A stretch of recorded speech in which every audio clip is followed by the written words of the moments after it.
What's going on, folks? Your guy Tommy Gainey here, TG Ice Cold Sports, America's Sports Show. Happy to be back with you as always. Happy Monday. I'm having a happy Monday. Hope you're having a happy Monday. Let's begin. College football. So, on Saturday, Caleb Williams and USC suffered their second loss of the season to Utah. Final score, 34-32 at the Coliseum. And Caleb Williams, it's been a tough go of it. I mean, they lost that game against Notre Dame. They take on Utah, the second real team they played this season, and the second loss they've gotten. Caleb Williams has completely played himself out of the Heisman conversation, and USC has basically completely played themselves out of any chance at a national championship. It's a tough go of it. I think, going into last year, Lincoln Riley is supposed to be the next coming, and obviously they came this close to the playoff last year, and then completely dropped the ball against Utah. I'm not sure if there's a school that owns Caleb Williams as hard as Utah does. They have just clobbered him. Over 3 all-time against Utah. It's a tough scene if you're USC and if you're Caleb Williams, who I think he's still probably the number one pick in the draft. He's definitely still going to be the number one pick in the draft.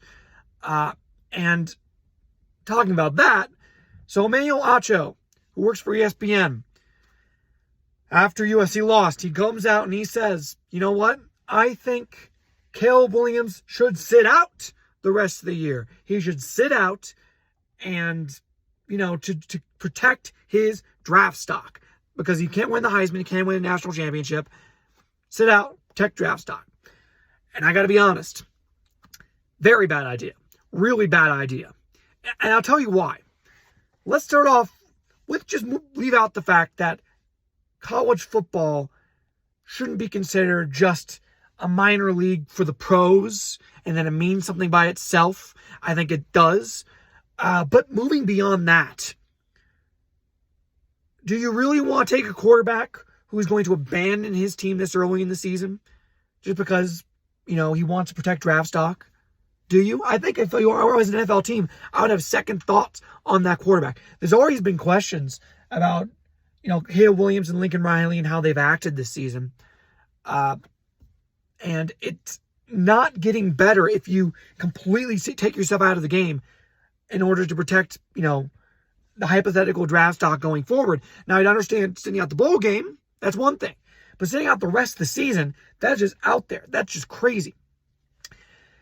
And I think it also leads back into kind of the larger conversation about college football discourse amongst people who primarily talk about NFL, like Emmanuel Acho. And those people think of college football as just a prelude to the NFL, which I don't think it should be. I think college football means something by itself. And I think with the NIL dollars, it means something by itself, especially. So I don't think he should sit out the rest of the season. I think a lot of people are very upset about him saying that stuff. I understand other players have done this, but being a quarterback of such a high stature, doing that would just be, I think, just an atrocity overall. And I think he still has a lot to play for in proving that he can be that guy at the next level. Honestly, because this season, we've seen him take on 2 huge opponents and fall short both times. I think these games against Oregon and against Washington are going to be really important to proving, hey, I really can be that guy in the next level. Next up, Iowa, Minnesota. Iowa loses 12-10 at home. Previously, they were 6-1. Now they're 6-2. Their defense has been awesome. Their offense, however, has been historically terrible. And there's been a lot made about Brian Ferentz, the offensive coordinator, in his new contract he signed over the offseason.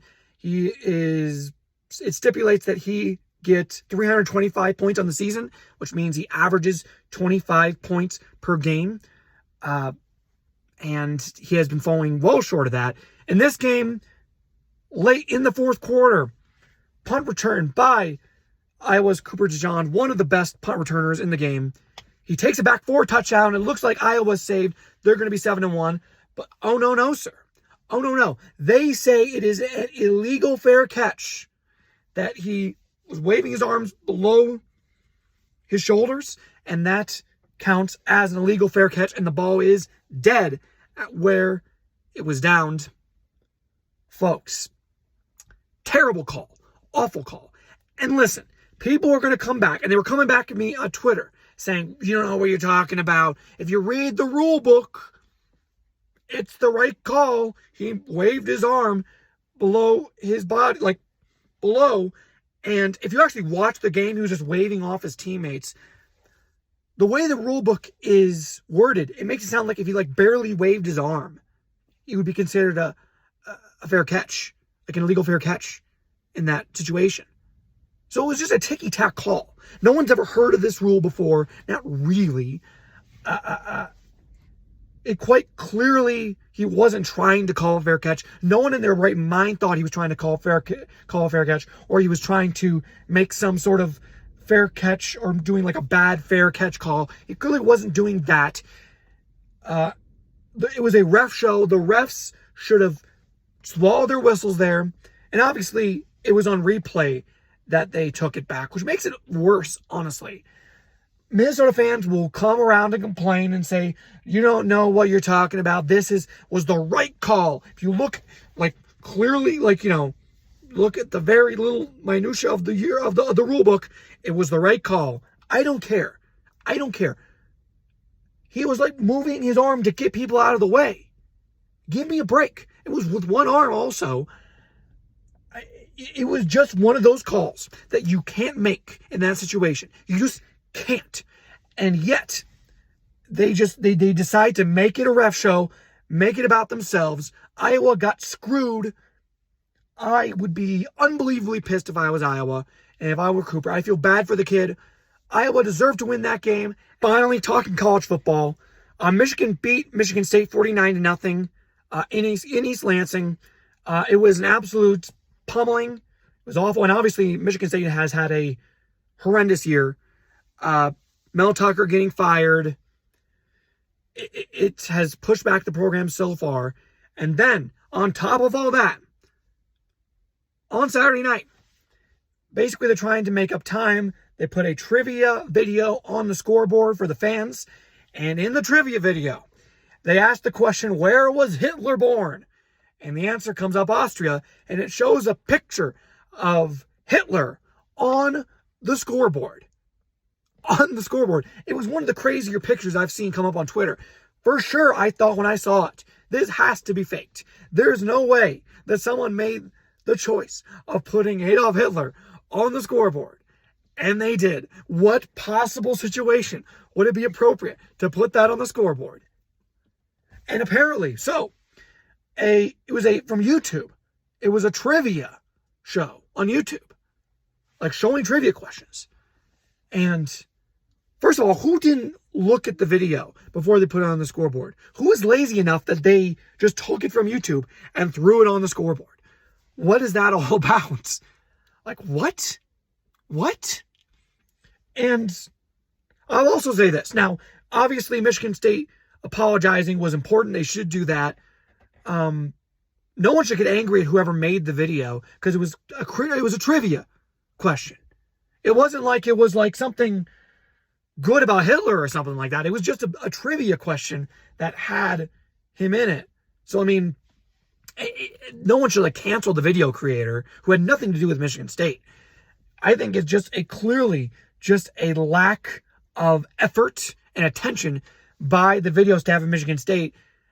I mean, it's just inexcusable when it comes down to it. It's something I didn't expect to see. I mean, Michigan State taking L's left and right between the game, between the state of the program, and now this. Not a good look at all. Moving on to the NFL, it was the rise of the 1-5 teams this week. The Bears, Patriots, Broncos, Giants all got their second win of the season. Start off with my Chicago Bears. They won 30-12 against the Las Vegas Raiders. It was a matchup of backup quarterbacks. Brian Hoyer for the Raiders, Tyson Bagent for the Bears. Bagent, the first D2 quarterback to start in the NFL since 2010, and he played well. Now, I don't think Bears fans should get too optimistic like he's going to be the guy, because I don't think he has the arm strength to be a guy in the NFL. And I think we're getting the horse before the cart here. But it was still a nice win for a team that had not won at home in over a year. a great win for the Bears faithful. I'll say that. Now, it also didn't help at all, didn't, hurt at all that the Raiders had a bad quarterback in there, and the Bears defense was able to feast off that. But still, for Bears fans, pretty good, even though now they've dropped back to third in the draft. They now have the 1 and 3 picks in the draft. But still, what are you going to do? Also, Nick Wright, I want an apology. Nick Wright came out before the game and said, well, I know that Brian Hoyer hasn't won a game in 7 years, but guess what? The Bears are starting a D2 quarterback, so auto bet the Raiders. That's what he said. Well, what happened, man? What happened? I want an apology on behalf of Tyson Bagent and his family who was at the game. Also, fun fact, Tyson Bagent, his father is one of the all-time great arm wrestlers, a billion-time arm wrestling world champ. Pretty awesome, if you ask me. Then, the Broncos won 19-17 against the Packers. A nice win for a very embattled franchise in Denver. But beyond that, I think the real storyline goes back to the Packers.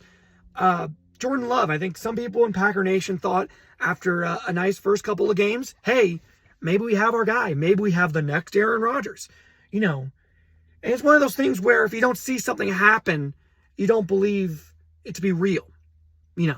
When you're a Packers fan and you see your starting quarterback be elite, Hall of Fame caliber for the last 30 years, and then you finally get in a guy who isn't, it takes a while to accept that, you aren't infallible, that you can have a bad quarterback, you can develop a bad quarterback, and that is what we see in Jordan Love. Now, bad quarterback might be a little bit too harsh. I think he's an okay quarterback, a fine quarterback, but on that scale of Hall of Famer to dud, he's much closer to dud.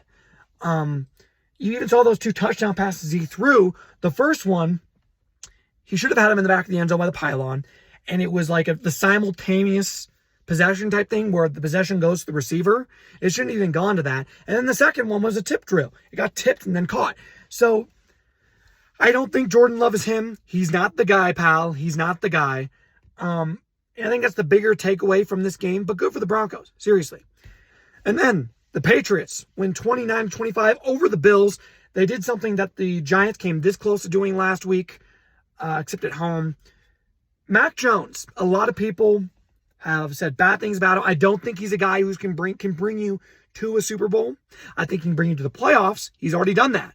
But at the same time, a nice win. This season, they've had some really close games against some really good teams, including the Eagles. They obviously got blown away against the Cowboys. That was an absolute catastrophe. But they played some really close games against some really good teams.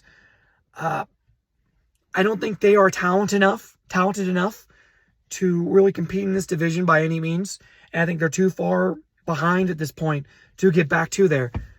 Does this buy Mac Jones, these kind of games buy Mac Jones maybe a little bit more time?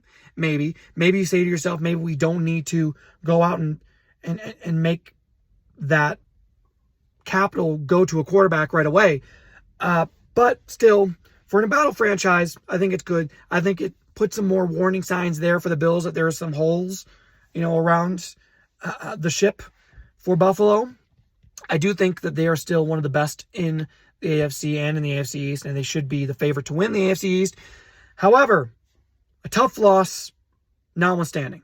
Next, tonight, it will be NLCS Game 6 and ALCS Game 7. The Phillies are 1 game away from the World Series, while the Rangers and the Astros are both do or die, win or go home. Pretty huge.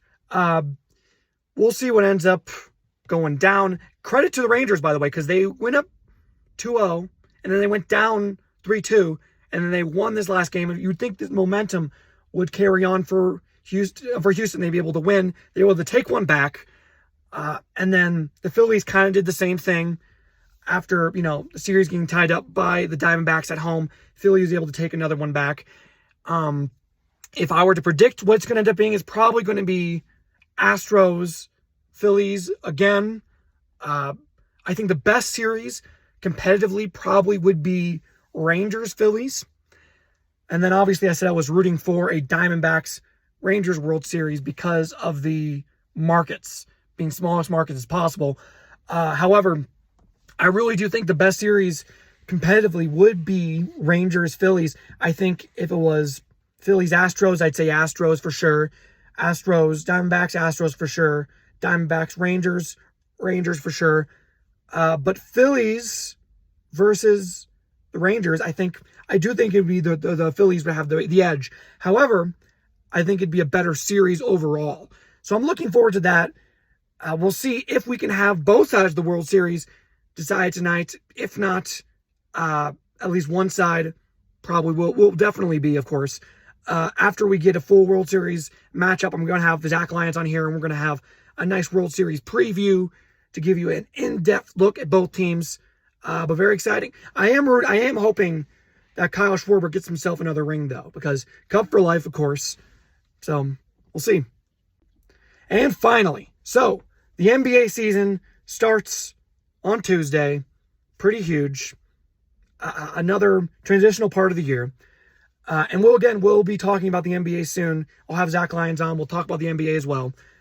However, news comes out.